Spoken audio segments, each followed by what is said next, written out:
So, alright, so first and foremost, I want to give all praises, honor, and glory to Yahweh, Ba'ashem, Yehoshai, Ba'ashem, Kodash. We say the ones apostles and elders agreements on well, teachers of apostles in the truth, and we see the teachers so the account of pushing within no truth and sincerity day in and day out, constantly in season and season. We say Shalom.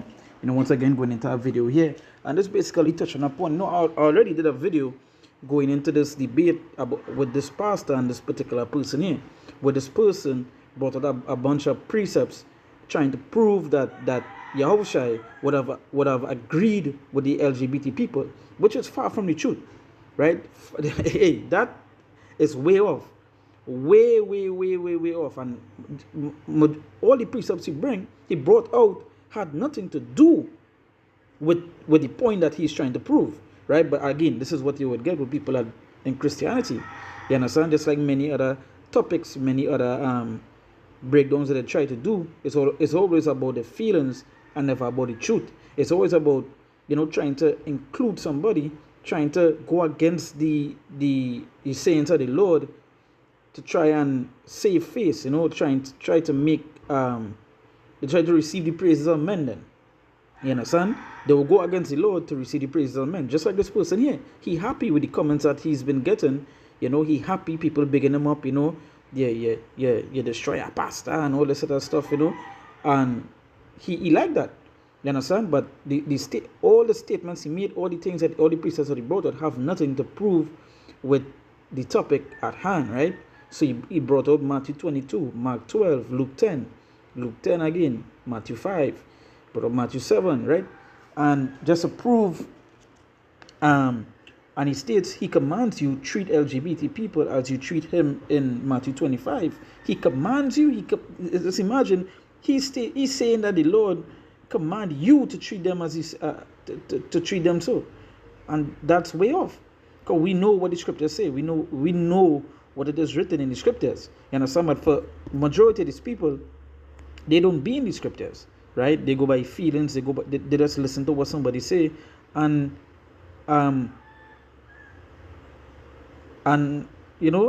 just listen to what somebody say and go off it, right? So suppose Mark 1 Corinthians 6, 9, 11, right? And Mark, who told you that was the Messiah? Just to show you, the person is way off, right? And just like majority of these Christians outside there, they're off, right? I'm gonna go to the book of Isaiah, chapter 8, verse 20. Right, they say to the law and to the testimony, if they speak not according to this word, it is because there is no light in them. So the scripture said to the law and to the testimony, if they speak not according to this word, it is because there is no light in them. And he's not speaking according to the word. He's not speaking according to the law and to the testimony. So one time he's somebody off. One time he's not somebody you're supposed to be listening to. Somebody you're supposed to be teaching in the scriptures, because he's not speaking to the law and to the testimony. When you go to the law and to matter of fact, let me get this here, right? Let me get this here.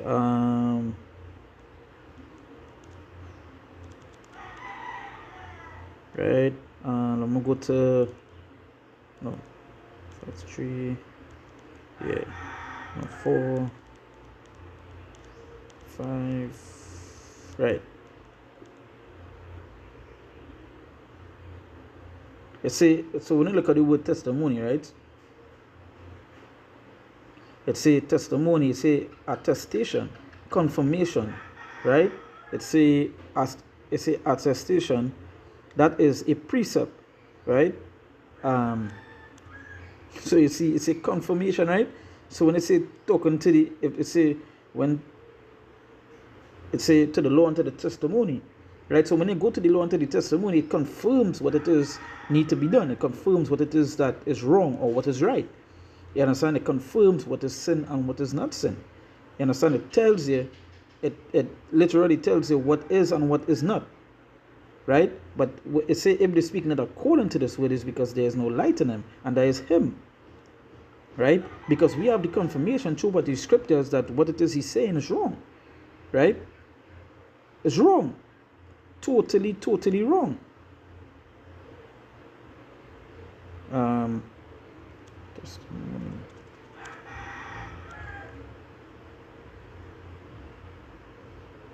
So when you look up the word testimony, right, a quick Google search, it say a formal written or spoken statement, especially one given in a court of law.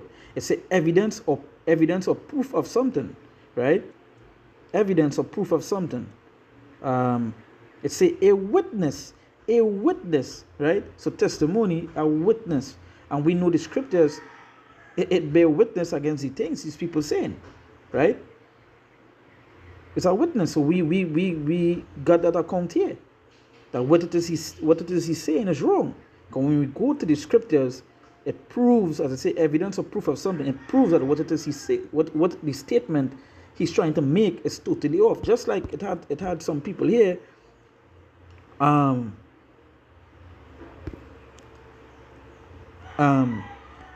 It had some people here was correcting him. That's like this person say. He said, Messiah said to love people, but to hate the sin of sexual immorality, in which LGBT is included, right?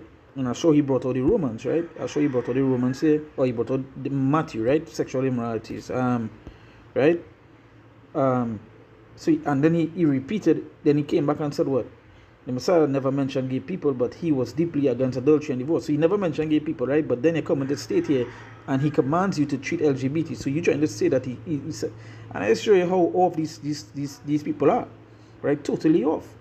But all this is just to receive praises of men, and again to make money because they know they wanted to build a congregation and all this other stuff, right?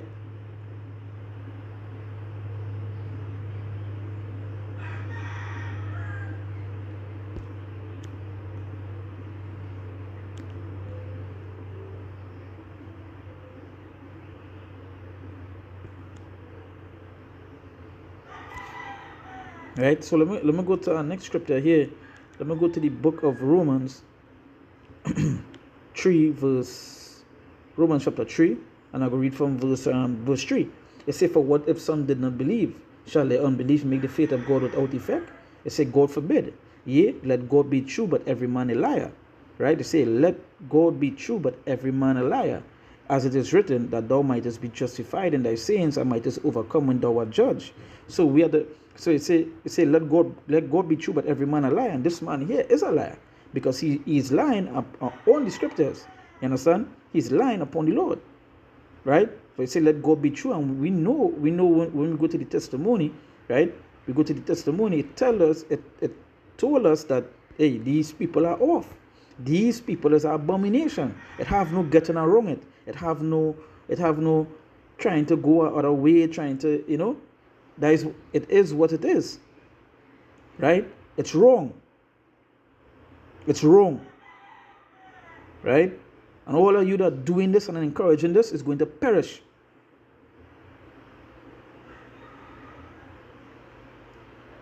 I'm going to go to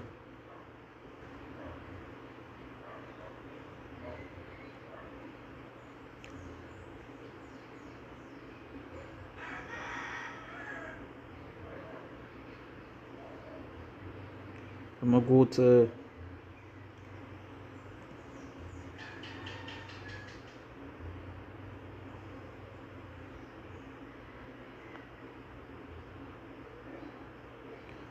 Second Peter chapter 2 verse 1. Right? It say, but there were false prophets also among the people, even as there shall be false teachers among you. So the scripture is telling us that there shall be false teachers, and just like him, and just like the other people who agree with him, false teachers, just like the other pastors who are saying, because even which I believe it was the Pope or someone said that these people could enter into heaven, or God love them, or something along those lines, right? It say, but there were false prophets also among the people, even as there shall be false teachers among you. So yes, it have false teachers, and you have to be aware of that. You understand? But again, the blind shall lead the blind, but both shall fall into a ditch. Right? These false teachers are set up here to just to do what? Lead people astray. Right?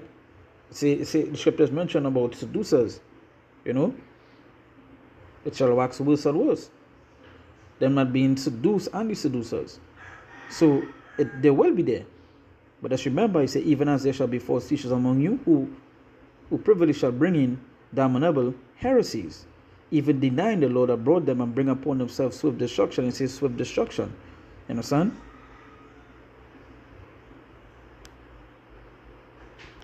Yeah. So continuing, say, who privily shall bring in damnable heresies, even denying the Lord that brought them, and bring upon themselves swift destruction. So yes, and say, and many shall follow their pernicious ways, by reason of whom the way of truth shall be evil spoken of. And that is what it is, they fall in the pernicious ways. But nonetheless, as the scripture said, false teachers among you, so you have to beware of them. And we at the end, and we see now a great increase of them. You know, I saw a trend just now where just a random video. I'll see. A matter of fact, I'll come back and to do a video on it. Some challenge where women, these wicked ass women again, holding a Bible, right? And then all of a sudden they strip naked and start to dance, and you know how this place is. You understand? You know this place is. You know that people have a rude awakening soon. You know, people have a rude awakening. But nonetheless, again, if they speak not according to this word, you understand, they can speak not according to the law and testimonies, because there's no light in him. Just like this man here, there's no light in him. So why even taking heed to him? He is not speaking according to the testimony. And all these people that agree with him, all are going to perish. You understand? All go and perish. Going and perish, right? Brought out all these scriptures, and he himself don't even understand. Right? So, with that, we give all praises, honor, and glory to Yahweh, Ba'ashem Yahushai, Ba'ashem Kakodash. We say, "Don't apostles and elders agreements and well, teachers of apostles in the truth." And we say, salutations, so the Akamas are pushing the word and truth and sincerity day in and day out. In our counsel, in season and season, we say, Shalom.